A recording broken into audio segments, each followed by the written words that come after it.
Halo bosku, jumpa lagi dengan channel Masno22.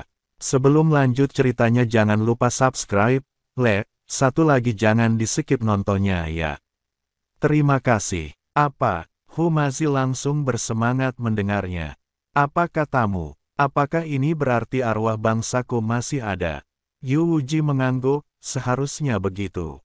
Metode kultivasi istana Dao jahat cukup istimewa, dan bisa memurnikan jiwa orang lain untuk digunakan sendiri.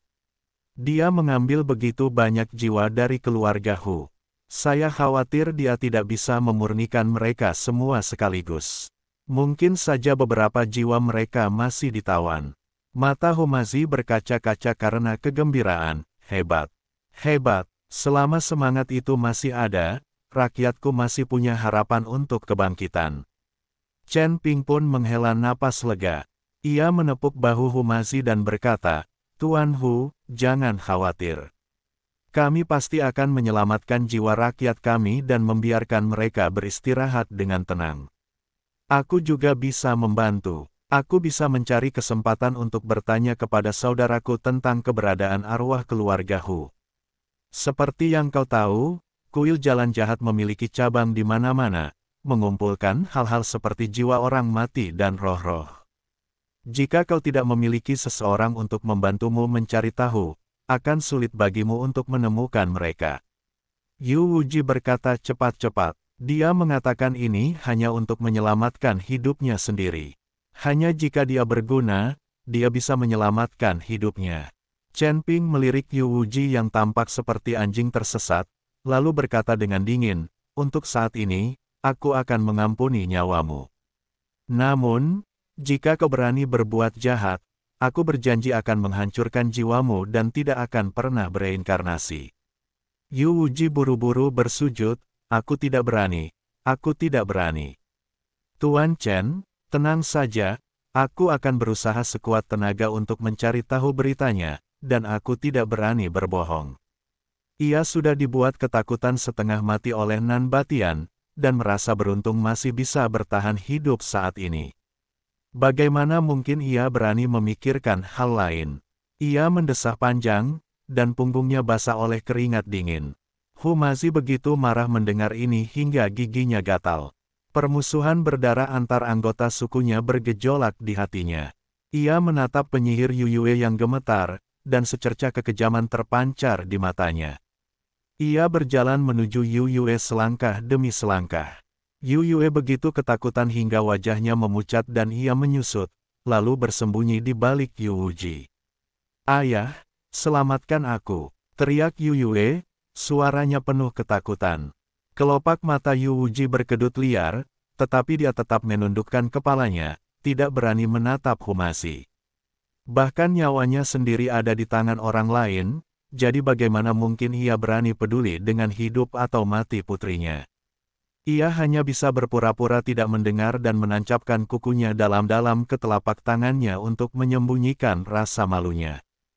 Humazi menarik Yu Yue keluar dari belakang Yu Wuji dan menyeretnya ke aula samping seperti anjing mati.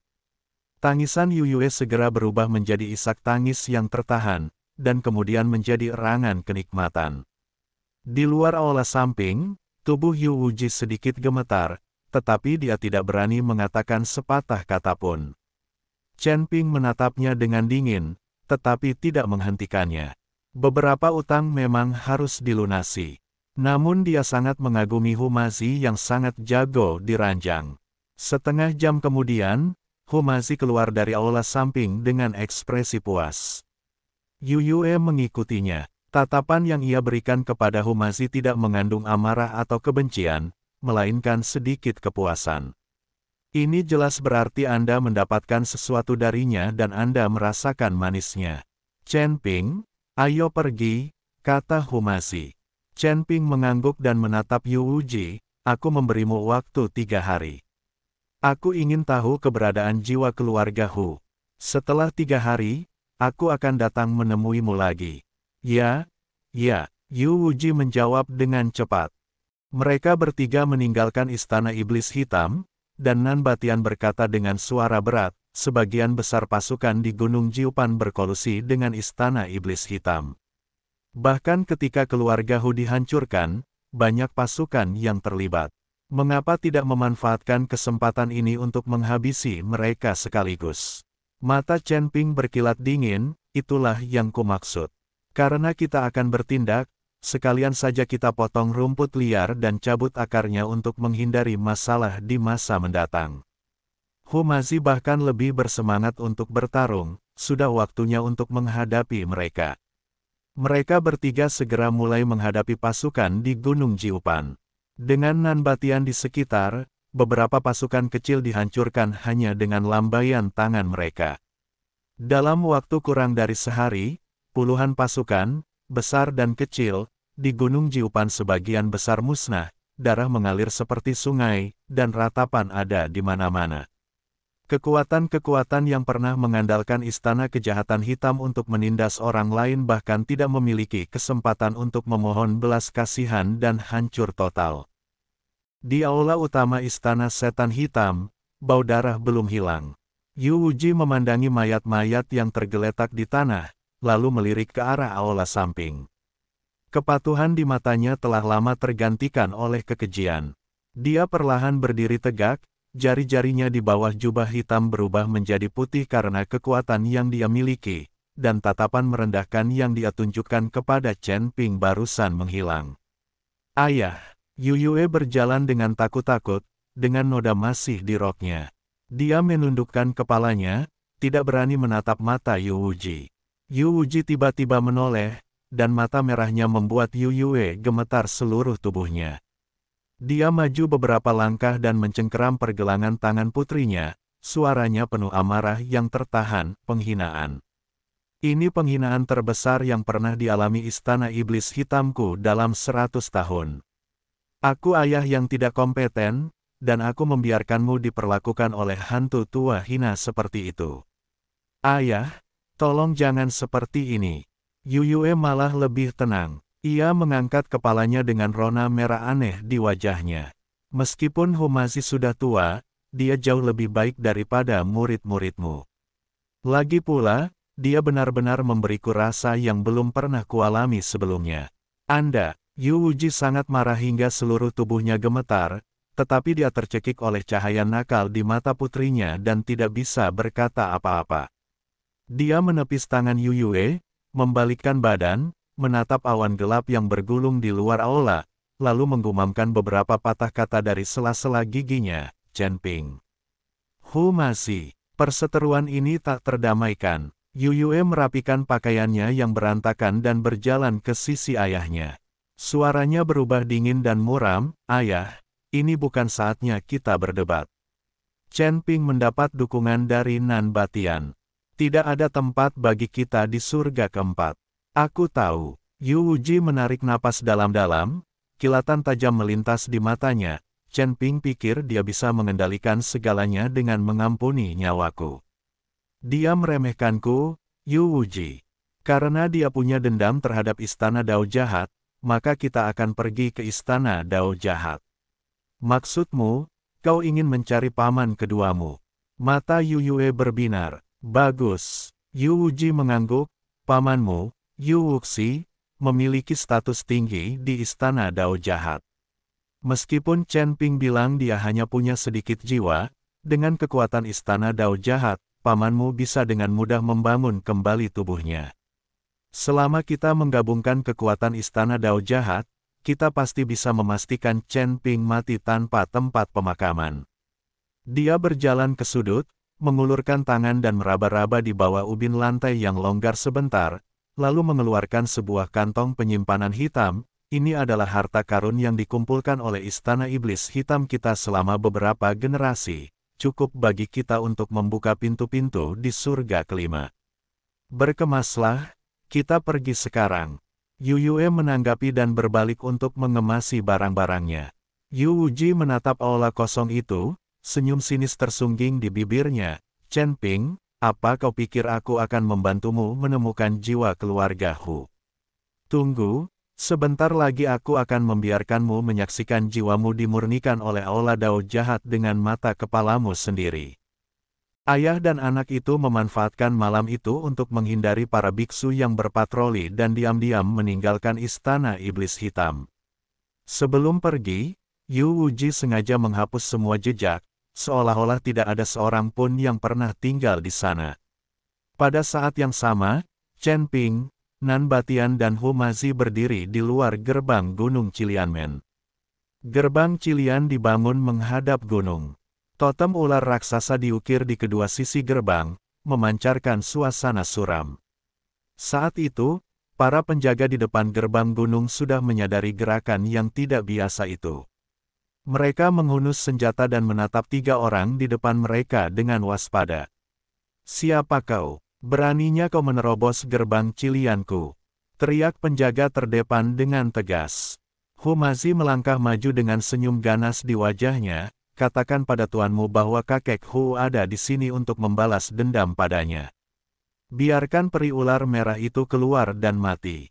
Wajah para penjaga berubah, mereka secara alami mengenali Hu Mazi. Selama periode ini, nama Chen Ping dan Hu Mazi terkenal di Gunung Jiupan. "Jadi itu kamu, sisa-sisanya." Seorang penjaga mencibir, "Kalian bertiga saja ingin menantang sekte Cilian kami. Kalian hanya melebih-lebihkan kemampuan kalian sendiri. Jangan bicara omong kosong." Mata Chen Ping berkilat tajam, "Kalau kau tidak mau mati, minggirlah." "Sombong, ayo!" teriak penjaga terdepan dengan marah dan menyerbu ke depan. Nan Batian tertawa terbahak-bahak dan mengambil inisiatif untuk menyapanya. Dia berkelebat dan bergerak di antara para penjaga bagaikan hantu, tinjunya berjatuhan bagaikan meteor. Dor, dor, dor. Jeritan terdengar silih berganti. Para penjaga benar-benar tak berdaya dan dipukuli hingga tewas satu persatu oleh Nan Batian. Rentan. Nan Batian mengerucutkan bibirnya dengan jijik dan menendang gerbang sekte Cilian hingga terbuka. "Tuan Chen, Tuan Hu, ayo masuk." Mereka bertiga berjalan berdampingan memasuki sekte Cilian. Para murid yang mereka temui di sepanjang jalan melangkah maju untuk menghentikan mereka, tetapi mereka semua terbunuh oleh pedang pembunuh naga Chen Ping. Meskipun para pengikut sekte Cilian pandai menggunakan racun dan mengendalikan ular, dalam menghadapi kekuatan absolut, metode ini tidak layak disebutkan sama sekali. Tak lama kemudian, mereka bertiga pun tiba di aula utama sekte Cilian.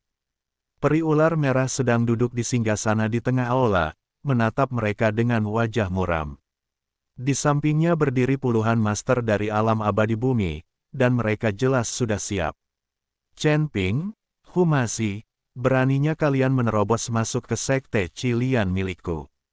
Peri Cilian berkata dengan dingin, "Sepertinya aku terlalu ceroboh saat membiarkanmu melarikan diri di Gunung Sepan terakhir kali."